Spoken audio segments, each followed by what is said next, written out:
Hi everyone. Today we are reading the second chapter, which is called Las Papayas, which are papayas, the papayas. Pages 23 through 38. While we're reading this chapter, I want you to think about the differences between Papa and his brothers.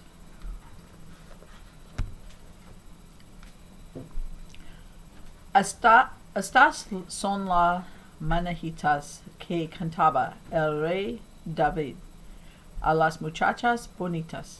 Se las cantamos aquí. That means, these are the morning songs which King David used to sing to all the pretty girls. We sing them here to you. Esperanza heard Papa and the others singing. They were outside her window and their voices were clear and melodic. Before she was aware, she smiled because her first thought was that today was her birthday. I should get up and wave kisses to Papa. But when she opened her eyes, she realized she was in her parents' bed, on Papa's side, that still smelled like him, and the song had been in her dreams. Why hadn't she slept in her own room? Then the events of the last night wrenched her mind into reality. Her smile faded, her chest tightened, and a heavy blanket of anguish smothered her smallest joy. Papa and his vaqueros had been ambushed and killed while mending a fence on the farthest reaches of the ranch. The bandits stole their boots, saddles, and horses. They even took the beef jerky that Papa had hidden in his pocket for Esperanza. Esperanza got out of bed and wrapped Unchal around her shoulders. The shawl felt heavier than usual. Think about that, Unchal around her shoulders. There's a hint there in your context clues. The shawl felt heavier than usual. So Unchal is the shawl. Was it the yarn, or was her heart weighing down on her? She went downstairs and stood in La Sala, the large entry hall. The house was empty and silent. Where was everyone? Then she remembered that Abuelita and Alfonso were taking Mama to see the priest this morning. Before she could call for Hortensia, there was a knocking at the front door. Who is there? Called her Esperanza through the door. It is Senor Rodriguez. I have the papayas. Esperanza opened the door. Maricel's father stood before her, his hat in his hand. Beside him was a big box of papayas. Your father ordered these from me for the fiesta. Today. I tried to deliver them to the kitchen, but no one answered. She stared at the man who had known Papa since he was a boy. Then she looked at the green papayas ripening to yellow. She knew why Papa had ordered them. Papaya, coconut, and lime salad was Esperanza's favorite, and Hortensia made it every year on her birthday. Her face crumbled. Senor, she said, choking back tears, have you not heard? My Papa is dead. Senor Rodriguez stared blankly, then said, ¿Qué pasa, Nina? What happened? She took a quivering breath, and as she told the story, she watched the grief twist Senor Rodriguez's face and overtake him as he sat down on the patio bench, shaking his head. She felt as if she were in someone else's body, watching a sad scene, but unable to help. Hortensia walked out and put her arm around Esperanza. She nodded to Senor Rodriguez, then guided Esperanza back up the stairs into the bedroom. He ordered the papayas, sobbed Esperanza. I know, whispered Hortensia, sitting next to her on the bed and rocking her back and forth. I know. The rosaries, masses, and funeral lasted 3 days. People whom Esperanza had never seen before came to the ranch to pay their respects. They brought enough food to feed 10 families every day, and so many flowers that the overwhelming fragrance gave them all headaches, and Hortensia finally put the bouquets outside. Maricel came with Senor and Senora Rodriguez several times. In front of the adults, Esperanza modeled Mama's refined manners. accepting Maricel's condolences. But as soon as they could, the two girls excused themselves and went to Esperanza's room, where they sat on her bed, held hands, and wept as one. The house was full of visitors, and their polite murmurings during the day. Mama was cordial and attentive to everyone, as if entertaining them gave her a purpose. At night, though, the house was empty. The rooms seemed too big without Papa's voice to fill them, and the echoes of their footsteps deepened their sadness. Abuelita sat by Mama's bed every night and stroked her head until she slept. Then she would come around to the other side and do the same for Esperanza.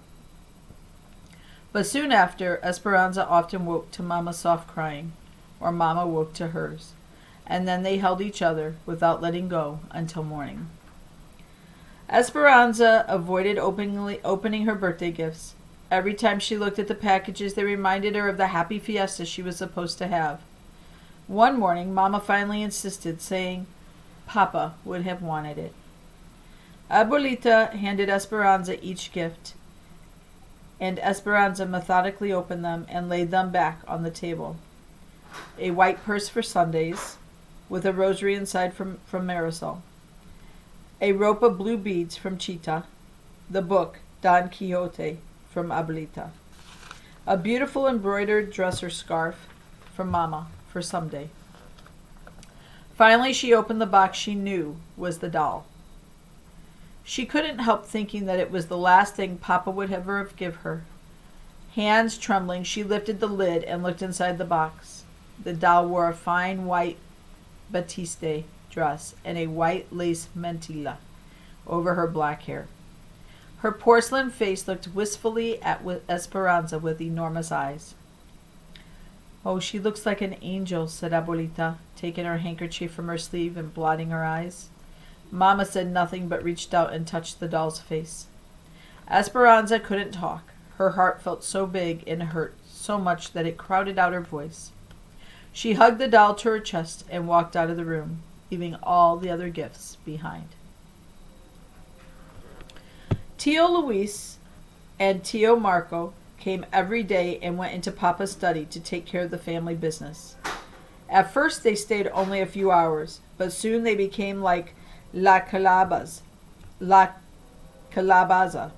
the squash plant in Alfonso's garden, whose giant leaves spread out, encroaching upon anything smaller. The uncles eventually stayed each day until dark, taking all their meals at the ranch as well. Esperanza could tell that Mama was uneasy with their constant presence. Finally, the lawyer came to settle the estate. Mama, Esperanza, and Abuelita sat properly in their black dresses as the uncles walked into the study. A little too loudly, Tio Luis said, "Ramona, grieving does not suit you. I hope you will not wear black all year." Mama did not answer, but maintained her composure. They nodded to Abuelita, but, as usual, said nothing to Esperanza. The talk began about bank loans and investments. It all seemed so complicated to Esperanza, and her mind wandered. She had not been in this room since Papa died. She looked around at Papa's desk and books. Mama's basket of crocheting with the silver crochet hooks that Papa had brought her in Guadalajara. The table near the door that held Papa's rose clippers, and beyond the double doors, his garden. Her uncle's papers were strewn across the desk. Papa never kept his desk that way. Tio Luis sat in Papa's chair as if it was his own. And then Esperanza noticed the belt buckle, Papa's belt buckle, on Tio Luis's belt. It was wrong. Everything was wrong. Tio Luis should not be sitting in Papa's chair. He should not be wearing Papa's belt buckle with the brand of the ranch on it. For the 1,000th time she wiped the tears that slipped down her face, but this time they were angry tears. A look of indignation passed between Mama and Abuelita. Were they feeling the same? "Ramona," said the lawyer, "your husband, Sixto Ortega, left this house and all of its contents to you and your daughter. You will also receive the yearly income from the grapes. As you know, it is not customary to leave land to women, and since Luis was the banker on the loan, Sixto left the land to him." which makes things rather awkward, said Tio Luis. I am the bank president and would like to live accordingly. Now that I own this beautiful land, I would like to purchase the house from you for this amount. He handed Mama a piece of paper. Mama looked at it and said, "This is our home. My husband meant for us to live here, and the house. It is worth 20 times this much. So no, I will not sell. Besides, where would we live?" "I predicted you would say no, Ramona," said Tio Luis, "and I have a solution to your living arrangements. A proposal, actually, one of marriage." Who is he talking about, thought Esperanza. Who would marry him? He cleared his throat. "Of course we would wait the appropriate amount of time out of respect for my brother. 1 year is customary, is it not? Even you can see that with your beauty and reputation and my position in the bank, we could be a very powerful couple. Did you know that I, too, have been thinking of entering politics? I am going to campaign for governor. And what woman would not want to be the governor's wife?" Esperanza could not believe what she heard. Mama marry Tio Luis? Marry a goat? She looked wide-eyed at him, then at Mama. Mama's face looked as if it were in terrible pain. She stood up and spoke slowly and deliberately. "I have no desire to marry you, Luis, now or ever. Frankly, your offer offends me." Tio Luis's face hardened like a rock, and the muscles twitched in his narrow neck. "You will regret your decision, Ramona. You must keep in mind that this house and those grapes are on my property. I can make things very difficult for you. Very difficult. I will let you sleep on the decision, for it is more than generous." Tio Luis and Tio Marco put on their hats and left. The lawyer looked uncomfortable and began gathering documents. "Vultures," said Abuelita. "Can he do this?" asked Mama. "Yes," said the lawyer. "Technically, he is now your landlord, but he could build another house, bigger and more pretentious, anywhere on the property," said Mama. "It is not the house that he wants," said Abuelita. "It is your influence he wants. People in this territory love Sixto and respect you. With you as his wife, Luis could win any election." Mama stiffened. She looked at the lawyer and said, "Please officially relay this message to Luis. I will never, ever change my mind." "I will do that, Ramona," said the lawyer, "but be careful. He's a devious, dangerous man." The lawyer left, and Mama collapsed into a chair, put her head in her hands, and began to cry. Esperanza ran to her. "Don't cry, Mama. Everything will be all right." But she didn't sound convincing, not even to herself, because all she could think about was what Tio Luis had said, that Mama would regret her decision. That evening, Hortensia and Alfonso sat with Mama and Abuelita discussing the problem. Esperanza paced, and Miguel quietly looked on. "Will the income from the grapes be enough to support the house and the servants?" said Mama. "Maybe," said Alfonso. "Then I will stay in my home," said Mama. "Do you have any other money?" asked Alfonso. "I have money in the bank," announced Abuelita, and then more quietly she added, "Luis's bank." "He would prevent you from taking it out," said Hortensia. "If we need help, we could borrow money from our friends, from Senor Rodriguez," said Esperanza. "Your uncles are very powerful and corrupt," said Alfonso. "They can make things difficult for anyone who tries to help you. Remember, they are the banker and the mayor."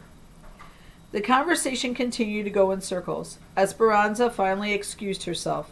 She walked out to Papa's garden and sat on a stone bench.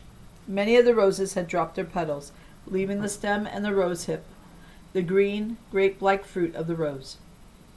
Abuelita said the rose hip contained the memories of the roses, and that when you drank tea made from it, you took in all the beauty that the plant had known. These roses have known Papa, she thought. She would ask Hortensia to make rosehip tea tomorrow. Miguel found her in the garden and sat beside her. Since Papa died, he had been polite, but still had not talked to her. "Anza," he said, using her childhood name. "Which rose is yours?" In recent years, his voice had become a deep throttle. She hadn't realized how much she missed hearing it. The sound brought tears to her eyes, but she quickly blinked them away. She pointed to the miniature pink blooms, with delicate stems that climbed up the trellises. "And where is mine?" asked Miguel, nudging her like he did when they were younger and told each other everything. Esperanza smiled and pointed to the orange sunburst next to it. They had been young children the day Papa had planted one for each of them. "What does it all mean, Miguel?" "There are rumors in town that Luis intends to take over the ranch, one way or another.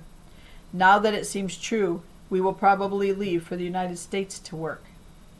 Esperanza shook her head as if to say no. She could not imagine living without Hortensia, Alfonso, and Miguel. "My father and I have lost faith in our country. We were born servants here, and no matter how hard we work, we will always be servants. Your father was a good man. He gave us a small piece of land and a cabin, but your uncles, you know their reputation, they would take it all away and treat us like animals. We will not work for them. The work is hard in the United States, but at least there we have a chance to be more than servants." "But Mama and Abuelita, we need you." "My father says we won't leave until it is necessary." He reached over and took my hand. "I'm so sorry about your papa." His touch was warm, and Esperanza's heart skipped. She looked at her hand in his and felt the color rushing to her face. Surprised at her own blush, she pulled away from him. She stood and stared at the roses. An awkward silence built a wall between them. She glanced quickly at him. He was still looking at her with eyes full of hurt. Before Miguel left her there, he said softly, "You were right, Esperanza. In Mexico, we stand on different sides of the river." Esperanza went up to her room, thinking that nothing seemed right. She walked slowly around her bed, running her hand over the finely carved post. She counted the dolls lined up on her dresser, 13, one for each birthday. When Papa was alive, everything was in order, like the dolls lined up in a row. She put on a long cotton nightgown with hand-sewn lace, picked up the new doll, and walked to the open window. Looking out over the valley, she wondered where they would go if they had to live somewhere else. They had no other family except Abuelita's sisters, and they were nuns in a convent. "I won't ever leave here," she whispered. A sudden breeze carried a familiar, pungent smell. She looked down in the courtyard and saw the wooden box still sitting on the patio. It held the papayas from Señor Rodriguez, the ones that Papa had ordered, that should have been served on her birthday. Their overripe sweetness now pervaded the air with each breath of wind. She crawled into bed beneath the linens edged with lace. Hugging the doll, she tried to sleep, but her thoughts kept returning to Tío Luis. She felt sick at the thought of Mama marrying him. Of course she had told him no. She took a deep breath, still smelling the papayas and Papa's sweet intentions. Why did Papa have to die? Why did he leave me and Mama? She closed her eyes tight and did what she tried to do each night. She tried to find the dream, the one where Papa was singing the birthday song. And that's the end. Today, for your assignment, you will use I think it's slide 3, number 3, for day 2, and you will respond to a Venn diagram, which we'll go over in a little bit, where you compare and contrast Papa to his brother Tío Luis. All right, and that's it for this reading. Thank you.